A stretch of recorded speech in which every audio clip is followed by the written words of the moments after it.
Micro processor या CPU. आज की हमारी क्लास पूरी इसी के ऊपर रहेगी। माइक्रो प्रोसेसर हम जब कंप्यूटर फंडामेंटल देख रहे थे तो हमने वहाँ पे भी इसका एक बेसिक इंट्रोडक्शन लिया था, लेकिन जो आज की क्लास है उसमें हम इसके बारे में थोड़ा और जानेंगे। आज की क्लास में हम क्या क्या टॉपिक देखने वाले हैं, तो देखिए यहाँ पे history and evolution of CPU, components of CPU, types of register, types of CPU, clock, speed, और इसके अलावा हम ये देखेंगे कि यहाँ पे इंटरप्ट्स क्या होते हैं, टाइप ऑफ इंटरप्ट कौन कौन से हैं, इसको भी हम यहाँ पे डिस्कस करने वाले हैं। इंस्ट्रक्शन फैच साइकिल की सीक्वेंस क्या है वो भी हम यहाँ पे देखेंगे। तो चलिए, welcome to my channel simply studies with Jailsha. अब यहाँ पे देखिए जो नाम आपके सामने गिवन है सीपीयू। सीपीयू की जो ज्यादा बेसिक बातें हैं जो हमने कंप्यूटर फंडामेंटल वाली फर्स्ट क्लास में डिस्कस की थी वो यहाँ पे हमने मेंशन नहीं करी है, लेकिन हम उसको रिवाइज जरूर करेंगे। तो यहाँ पे देखो सीपीयू की फुल फॉर्म क्या है, सेंट्रल प्रोसेसिंग यूनिट, और CPU is the brain of computer. इतना हमें पता है। सीपीयू क्या है? Brain of computer. सीपीयू को प्रोसेसर, सेंट्रल प्रोसेसर और माइक्रो प्रोसेसर भी कहा जाता है। It carries out all the important functions of a computer. Computer के जितने भी इंपॉर्टेंट फंक्शंस होते हैं वो कौन करता है? सीपीयू करता है। उसके अलावा सीपीयू इनपुट और आउटपुट डिवाइसेस के बीच में कम्युनिकेट करने में हेल्प करता है। मान लीजिए हमारा इनपुट डिवाइस है और आउटपुट डिवाइस है। ये क्या है? हमारे इनपुट आउटपुट डिवाइस है और सीपीयू नहीं है, तो ये दोनों एक दूसरे से कम्युनिकेट नहीं कर पाएंगे। सीपीयू क्या करवाएगा? सीपीयू का काम क्या है? जो इनपुट डिवाइस है वो जो इनपुट में ह्यूमन रीडेबल लैंग्वेज लेते हैं और उस लैंग्वेज को वो सीपीयू को देते हैं। सीपीयू उस ह्यूमन रीडेबल लैंग्वेज को ट्रांसलेट करता है मशीन रीडेबल लैंग्वेज में, क्योंकि जो सिस्टम है उसको केवल मशीन लैंग्वेज समझ में आती है। फिर वो उस लैंग्वेज के ऊपर प्रोसेस करेगा और रिजल्ट जनरेट करेगा। अब वो रिजल्ट तो मशीन लैंग्वेज में जनरेट हुआ है, लेकिन फिर सीपीयू उसको कन्वर्ट करेगा machine readable human readable language में और उसे आउटपुट डिवाइस को प्रोवाइड करवाएगा। आउटपुट डिवाइस फिर हमें उसे यूजर अंडरस्टैंडेबल फॉर्मेट में क्या करेगा? हमें उसको डिस्प्ले करके देता है। तो ये बेसिक सी फंक्शनिंग है एक कंप्यूटर सिस्टम की, जिसमें सीपीयू का सबसे बड़ा रोल होता है। इतना हमें समझ में आया। अब यहाँ पे देखिए कि ये सीपीयू कहाँ पर होता है। तो सीपीयू इज इंस्टॉल्ड और inserted into A CPU socket located on the mother board. CPU motherboard के ऊपर ही लोकेटेड होता है। उसके अलावा एक बात और समझिए, रैम। रैम का यहाँ पे क्या रोल है? तो जब भी कोई डेटा प्रोसेस हो रहा है या उसकी आउटपुट जनरेट हो रही है तब वो डेटा रैम में स्टोर होता है, और जैसे ही आपने उसको सेव कर दिया वो सेकेंडरी स्टोरेज में चला जाता है। सीपीयू का सेकेंडरी स्टोरेज के साथ कोई डायरेक्टली कांटेक्ट नहीं होता। सीपीयू केवल रैम, मेन मेमोरी के डेटा को ही प्रोसेस करता है। अगर आपको कोई डेटा प्रोसेस करवाना है और वो सेकेंडरी स्टोरेज में है तो पहले वो मेन मेमोरी में आएगा, फिर सीपीयू उसके ऊपर काम करेगा। ठीक है, तो ये क्या रहा हमारा रैम का, इसमें कितना रोल है वो हमने देखा। और अब सीपीयू कहाँ पे इंस्टॉल्ड है? तो जो सीपीयू है वो आपका सीपीयू सॉकेट पे इंस्टॉल होता है और ये सीपीयू सॉकेट मदरबोर्ड के ऊपर होता है। जो नेक्स्ट क्लास है हमारी वो इसी मदरबोर्ड के ऊपर रहेगी हम देखेंगे मदरबोर्ड क्या होता है, मदरबोर्ड के कंपोनेंट्स कौन कौन से हैं, टाइप्स ऑफ पोर्ट के बारे में हम देखेंगे जो कि काफ़ी इंपॉर्टेंट है क्योंकि एग्जाम में पूछ लिया जाता है DVI port, VGA port, RJ45 port, तो इनके बारे में हम इस क्लास में यहाँ पे देखेंगे। तो अब देखिए यहाँ पे आगे, it is provided with a heat sink to absorb and dissipate heat to keep the CPU cool and functioning smoothly. अब इतना हमें पता है कि चाहे लैपटॉप हो, कंप्यूटर हो, फोन हो, जिसमें भी ये चिप होती है, CPU होता है, प्रोसेसर होता है, वो हीट जनरेट करते हैं। अब उस हीट को एब्जॉर्ब करने के लिए इसमें क्या होता है, एक हीट सिंक प्रोवाइड किया जाता है जिसका काम क्या है, हीट सिंक का काम है उस हीट को एब्जॉर्ब करना और CPU को कूल करना जिससे कि वो अच्छे से काम कर सके। इतना हमें समझ में आया CPU के बारे में। अब आगे देखिए यहाँ पे CPU की हिस्ट्री एंड इवोल्यूशन की बात कर लेते हैं। तो यहाँ पे कुछ आपको माइक्रो प्रोसेसर की लिस्ट दी गई है। हमें पता होना चाहिए कि कौन सा माइक्रो प्रोसेसर है, कब आया था, कम से कम हमें उस माइक्रो प्रोसेसर का नाम तो पता होना चाहिए कि वो एग्जिस्ट करता है। ठीक है, तो यहाँ पे कुछ मेन पॉइंट्स है। हिस्ट्री एंड इवोल्यूशन की बात अगर हम करें तो जो सबसे पहला नाम आता है माइक्रो प्रोसेसर की हिस्ट्री में वो आता है इंटेल 4004 का। किसका नाम आता है, इंटेल 4004।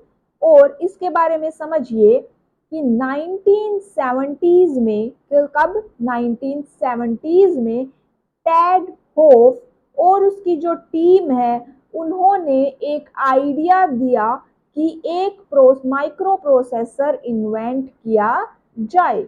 1970 में उन्होंने क्या दिया, एक आइडिया दिया माइक्रो प्रोसेसर इन्वेंट करने का।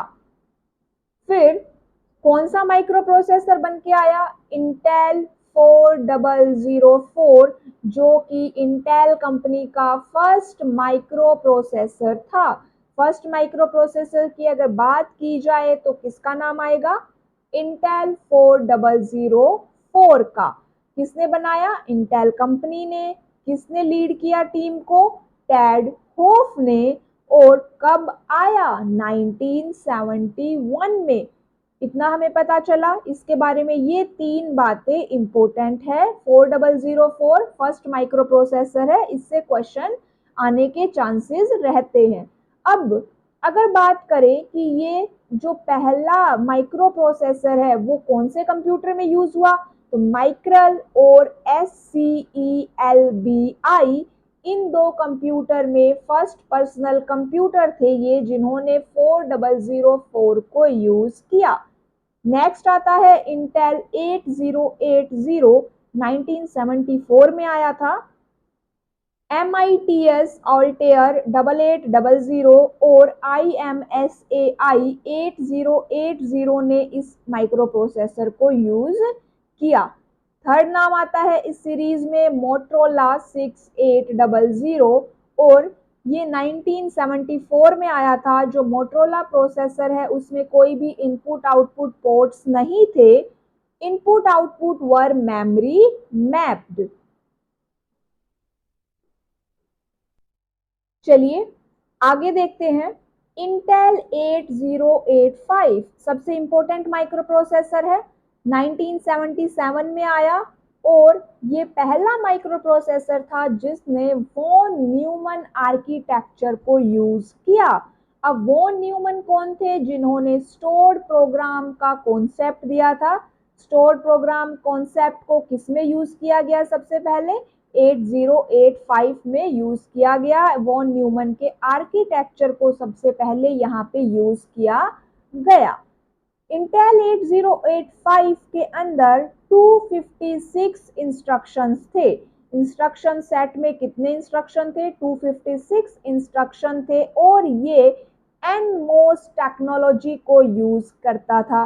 कौन सी टेक्नोलॉजी यूज हो रही है यहाँ पे, NMOS metal oxide semiconductor technology and 6500 transistor यहाँ पे यूज हुए थे। तो ये थी इसके बारे में बेसिक बातें। अब 8085 के बारे में कुछ और इम्पोर्टेंट पॉइंट्स हम यहाँ पे देख लेते हैं। तो चलिए, 8085 माइक्रो प्रोसेसर इंटेल कंपनी का था। 8085A भी इसको बोल दिया जाता है। और ये कितने बिट का माइक्रो प्रोसेसर है? 8 बिट माइक्रो प्रोसेसर है। इंटेल 8085 8 बिट माइक्रो प्रोसेसर है, ध्यान दीजिएगा। टू द पॉइंट क्वेश्चन आ जाते हैं। उसके अलावा एड्रेसिंग की अगर बात की जाए तो इसमें एड्रेसिंग है 64 kilobyte of memory. 8 bit micro processor है एंड एड्रेसिंग है 64 किलोबाइट ऑफ मेमोरी। इतना हमें पता चला 8085 माइक्रो प्रोसेसर के बारे में। तो चलिए, अब इसके रजिस्टर की अगर बात की जाए तो 8085 माइक्रो प्रोसेसर के अंदर क्या क्या होता है वो देखिए। It has includes 6 register. कितने रजिस्टर है इसके अंदर? 6 रजिस्टर है। 1 एक्यूमुलेटर है, ये भी एक रजिस्टर ही है। 1 एक्यूमुलेटर एंड 1 फ्लैग रजिस्टर। और क्या है यहाँ पे? 1 फ्लैग रजिस्टर। फ्लैग के बारे में इतनी बात ध्यान रखिएगा कि फ्लैग जो है कंडीशनल कोड्स को यूज करता है। फ्लैग के बारे में अगर क्वेश्चन आ जाए तो आप कंडीशनल कोड को देख के फ्लैग ऑप्शन को टिक कर सकते हैं। फ्लैग क्या यूज करते हैं? कंडीशनल कोड्स को यूज करते हैं। उसके बाद नेक्स्ट पॉइंट इसमें आता है कि जो 8085 माइक्रो प्रोसेसर है उसमें 216 बिट रजिस्टर होते हैं। कितने बिट? 16 बिट के कितने रजिस्टर है उसके अंदर? 216 बिट रजिस्टर होते हैं। और उनके नाम क्या क्या है? तो उनके नाम है स्टैक पॉइंटर और program counter. It has 216 bit register, stack pointer and program counter. ये क्या हो गए? इसमें दो 16 बिट के रजिस्टर हो गए। एक्यूमुलेटर कितने बिट का रजिस्टर है? एक्यूमुलेटर 8 बिट का रजिस्टर होता है। चलिए, इतनी बात हो गई। अब अगर बात की जाए जनरल पर्पस रजिस्टर की तो 8085 में कितने जनरल पर्पस रजिस्टर होते हैं? एक बार इसको एडजस्ट कर लेते हैं थोड़ा सा। तो यहाँ पे देखिए, it has 6 general purpose register to store 8 bit of data.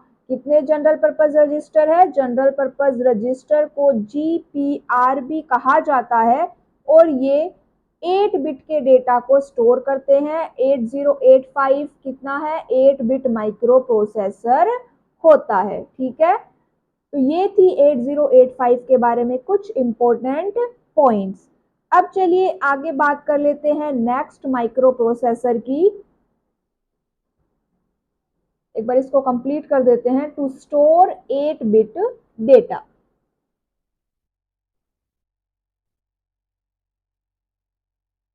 Next आता है इंटेल 8086 और 8086 माइक्रो प्रोसेसर 1978 में आया था। Micron 2000 was the first microcomputer to use it। कौन सा कंप्यूटर? Micron 2000। जो Intel 8086 माइक्रो प्रोसेसर है was the advanced version of 8085 and ये 16 बिट माइक्रो प्रोसेसर था। कौन सा माइक्रो प्रोसेसर था ये? 16 बिट माइक्रो प्रोसेसर था। नेक्स्ट बात कर लेते हैं इंटेल 8088 की। ये 1979 में आया था। 8088 was the basic for the original IBM PC। There was only 8 bits of data in the path। ठीक है, नेक्स्ट आता है spark. Spark Sun micro system processor था। किसने बनाया था ये? सन माइक्रो सिस्टम कंपनी का था। 1987 में आया था। अब पेंटियम की सीरीज स्टार्ट हो गई, पेंटियम प्रोसेसर 93 में आया। P5 was the first Pentium processor और इस टाइम पे 32 बिट माइक्रो प्रोसेसर अवेलेबल हो चुके थे। पेंटियम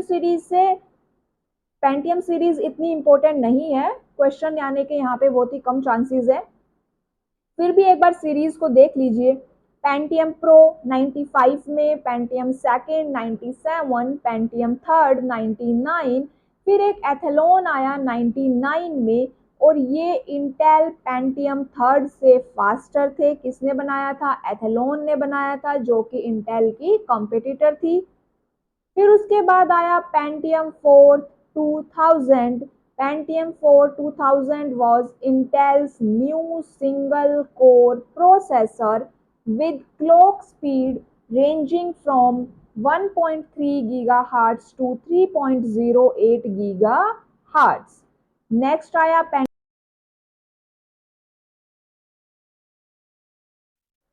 फिर नेक्स्ट है पेंटियम M 2003 में।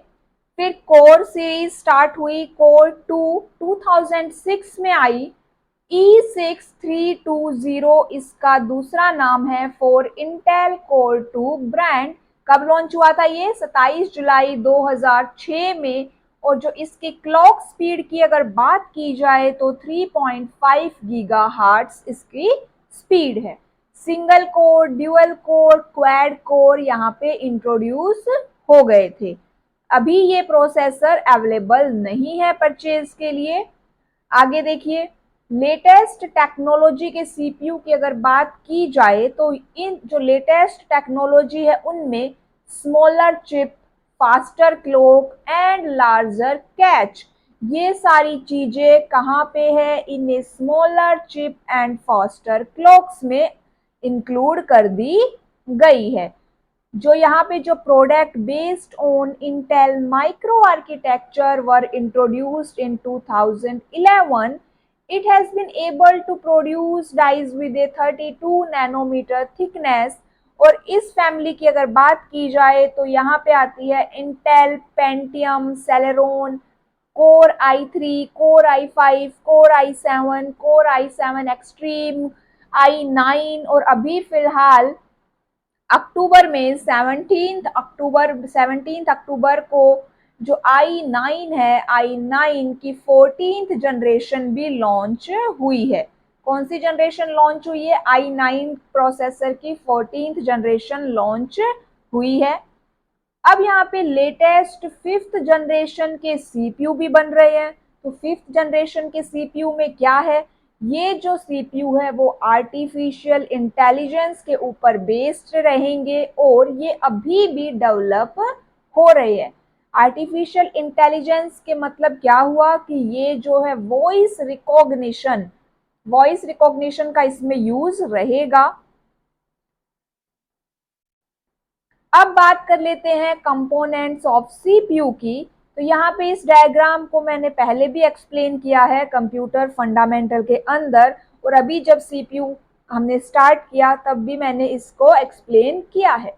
अब यहाँ पे देखिए, तीन कंपोनेंट की बात होती है, एएलयू, कंट्रोल यूनिट और रजिस्टर। यहाँ पे ये आएगा रजिस्टर, गलती से मैंने मेमोरी स्टोरेज लिख दिया है। थर्ड पार्ट कौन सा है इसका? रजिस्टर।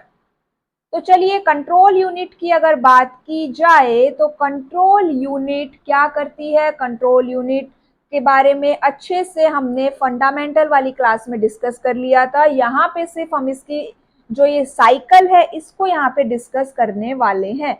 कंट्रोल यूनिट एक नर्व सेंटर है सीपीयू की। Control unit achieve coordination with the CPU through a series of steps.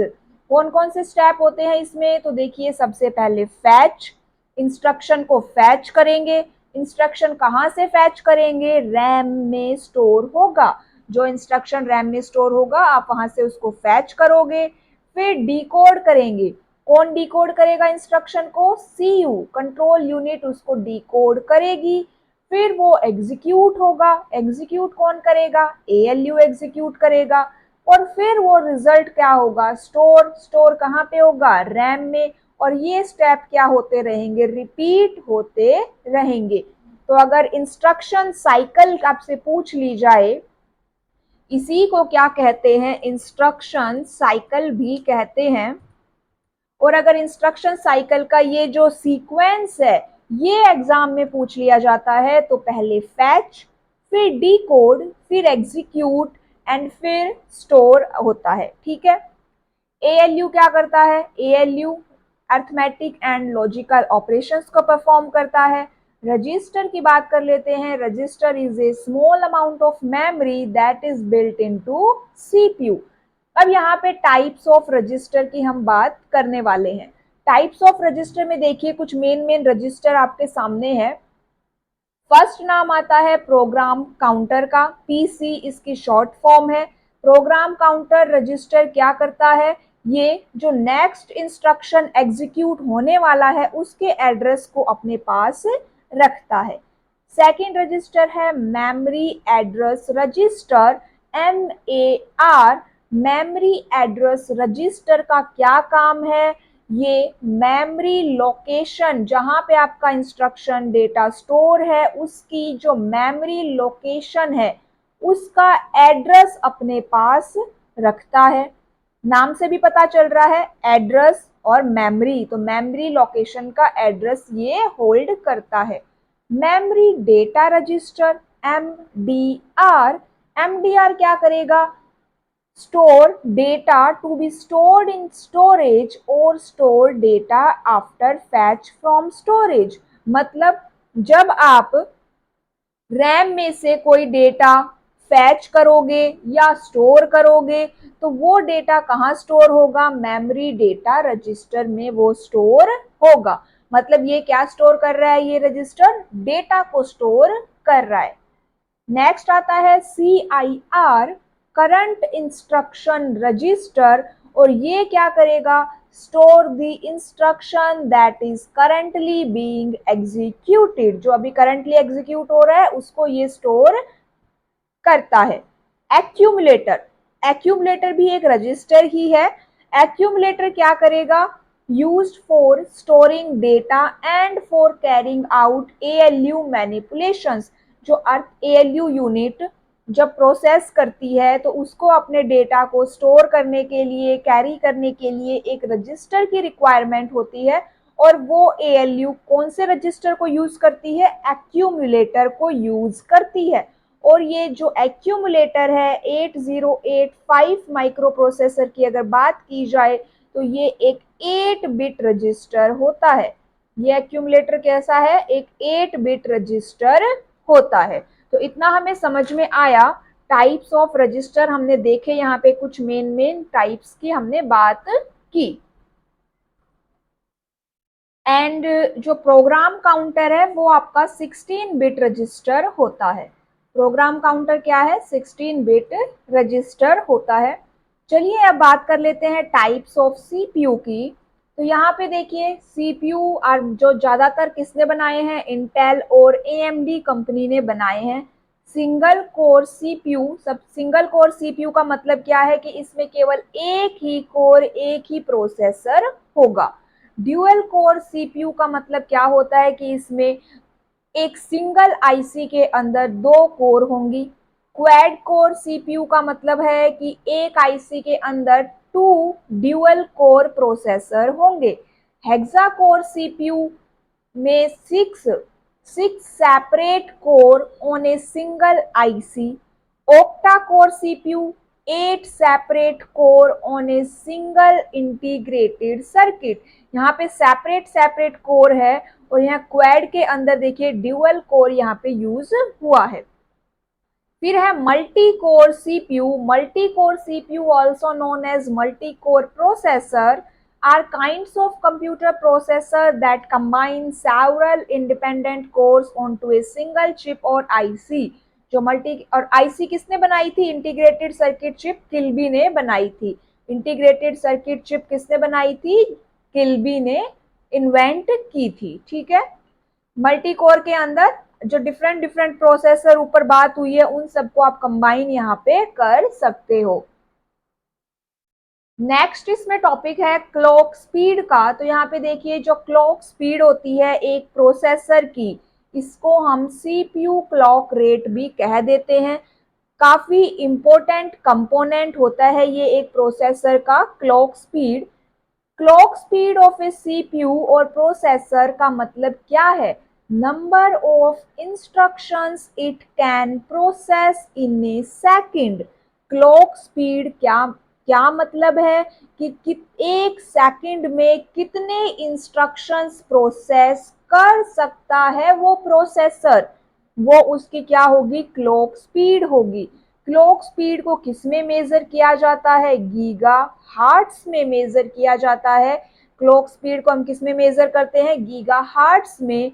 और अगर एक सीपीयू की क्लॉक स्पीड 4 गीगा हार्ट्स है, इसका मतलब क्या हुआ कि वो 4 बिलियन इंस्ट्रक्शंस इन ए सेकंड एग्जीक्यूट कर सकता है। वो प्रोसेसर कितने एग्जीक्यूट कर सकता है इंस्ट्रक्शन? 4 billion instructions. तो ये क्या था हमारा क्लॉक स्पीड। अब इसमें एक छोटा सा टॉपिक और हम यहाँ पे डिस्कस करेंगे जो यहाँ पे मैंने मेंशन नहीं किया है। तो सबसे पहली बात एक नाम आता है, अब माइक्रो प्रोसेसर के ऊपर हम बात कर रहे हैं तो इंटरप्ट नाम आता है। इंटरप्ट जो नाम है आप ऑपरेटिंग सिस्टम में भी सुनेंगे। जो ऑपरेटिंग सिस्टम में शेड्यूलिंग एल्गोरिदम्स होती है वहां पे भी इंटरप्ट आता है। अगर हम उसी के कंटेक्स्ट में, ऑपरेटिंग सिस्टम के कंटेक्स्ट में अगर इंटरप्ट को समझे तो इंटरप्ट क्या है? इंटरप्ट का मतलब है कि कोई एक इंस्ट्रक्शन एग्जीक्यूट हो रहा है और उस एग्जीक्यूशन को आप बीच में क्या कर दो?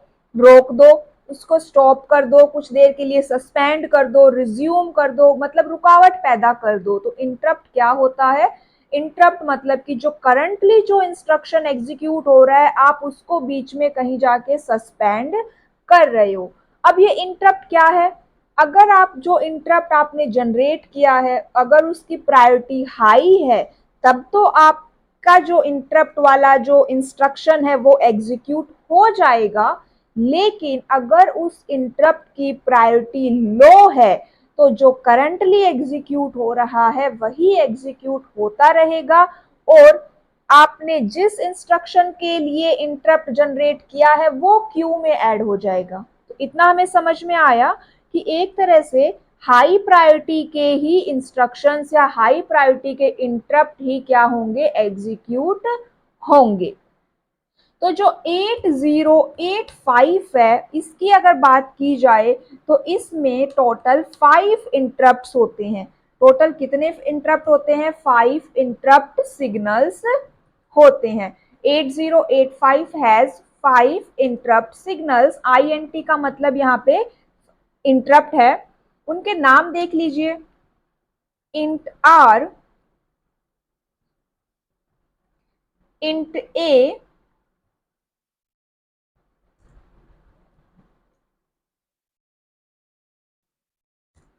ट्रैप। ये क्या हो गए यहाँ पे मेन? इसमें 3 हमने डिस्कस किए, INT R, INT A, trap. एक बार इसको करेक्ट कीजिएगा, इंट ए नहीं है इसमें इंक्लूडेड, इंट आर सेकंड है इसमें, ट्रैप, और थर्ड हमारा आता है RST 7.5, RST 7.5, फोर्थ है RST 6.5, RST 6.5 एंड नेक्स्ट है RST 5.5। तो ये 5 इंटरप्ट्स है 8085 में और इनसे डायरेक्टली क्वेश्चन पूछ लिया जाता है कि कौन कौन से इंटरप्ट है, इनमें किसकी हाईएस्ट प्रायोरिटी है, किसकी लोएस्ट प्रायोरिटी है, कौन सा इंटरप्ट मास्केबल है, कौन सा नॉन मास्केबल है। तो ये इसमें कुछ डायरेक्ट क्वेश्चंस पूछ लिए जाते हैं, हमें बस उन्हीं का यहाँ पे पता होना चाहिए। तो इंटार की फुल फॉर्म देखिए, इंटरप्ट रिक्वेस्ट। इंटार की फुल फॉर्म क्या है? इंटरप्ट रिक्वेस्ट इसकी फुल फॉर्म होती है। उसके बाद बात कर लेते हैं RST की। RST की फुल फॉर्म क्या है? यहाँ पे रीस्टार्ट इंटरप्ट। RST की फुल फॉर्म होती है रीस्टार्ट इंटरप्ट। अब जो ये RST की तीन फैमिली है 7.5, 6.5, 5.5, अगर इन्हीं तीनों की प्रायोरिटी ऑर्डर की बात की जाए तो हाईएस्ट प्रायोरिटी इसमें 7.5 की होती है, उसके बाद 6.5 है, फिर 5.5 है। हाई टू लो प्रायोरिटी पे जा रहे हैं। हाईएस्ट प्रायोरिटी किसकी है? RST 7.5 की। ये सिर्फ RST फैमिली की सीरीज की बता रही हूं मैं। RST में सबसे हाईएस्ट प्रायोरिटी 7.5 की होती है। अब सबसे ज्यादा, पांचों में सबसे ज्यादा जो 5 इंटरप्ट है उनमें हाईएस्ट प्रायोरिटी किसकी होती है? तो इन 5 में सबसे ज्यादा, सबसे हाईएस्ट प्रायोरिटी होती है ट्रैप की। ट्रैप इंटरप्ट, अगर आपके इंटरप्ट आ रहा है, प्रोग्राम में कुछ इंस्ट्रक्शन एग्जीक्यूट हो रहे हैं और ट्रैप इंटरप्ट आ गया तो ट्रैप पहले एग्जीक्यूट होगा, हाईएस्ट प्रायोरिटी है। और ये नॉन मास्केबल इंटरप्ट होता है। कौन सा इंटरप्ट नॉन मास्केबल होता है? ट्रैप। बाकी 4 जो है वो मास्केबल इंटरप्ट है। इंट आर की सबसे लोएस्ट प्रायोरिटी होती है। सबसे लोएस्ट प्रायोरिटी किसकी होती है? इंट आर की। और अगर इन 5 में हम बात करें सीरीज की तो यहाँ पे देखिए, यहाँ पे नीचे मैं अगर मेंशन करूं एक कि 5 को हाई टू लो प्रायोरिटी में यहाँ पे लिखना है तो देखिए सबसे हाईएस्ट प्रायोरिटी आएगी पहले ट्रैप, फिर आएगा RST 7.5, फिर 6.5, फिर 5.5 एंड लास्ट में आएगा इंट आर। और इंट आर ये क्या है? मास्केबल इंटरप्ट है। जो RST 7.5, 6.5, 5.5 ये भी मास्केबल इंटरप्ट है। यहाँ पे प्रायोरिटी ऑर्डर में मेंशन भी कर देती हूँ, ट्रैप, फिर 7.5, 6.5, 5.5 and in last INT R. ये क्या है? इनका highest to lowest priority order यहाँ पे रहेगा। देखिए डायरेक्ट क्वेश्चन आ जाता है कि which interrupt is non maskable, which interrupt has lowest priority, इस टाइप से क्वेश्चन आ जाते हैं। अब वेक्टर्ड की बात आ जाती है कि जो RST फैमिली है वो वेक्टर्ड फॉर्मेट में है, वेक्टर्ड होती है, लेकिन जो इंट आर है वो नॉट वेक्टर्ड होता है। इंट आर क्या है? Not vectored. और जो RST की फैमिली है वो वेक्टर्ड होती है। इसके बाद एक पॉइंट और आता है कि इनमें से कौन सा इंटरप्ट एज और लेवल दोनों होता है, both level and edge sensitive होता है। तो ट्रैप, ट्रैप क्या है? दोनों ही होते हैं, लेवल और एज सेंसिटिव दोनों ही होते हैं। ठीक है, तो ये था इंटरप्ट के बारे में कुछ मेन पॉइंट्स। फ्लैग के बारे में ध्यान रखिएगा, कंडीशनल कोड्स वहां पे यूज होते हैं।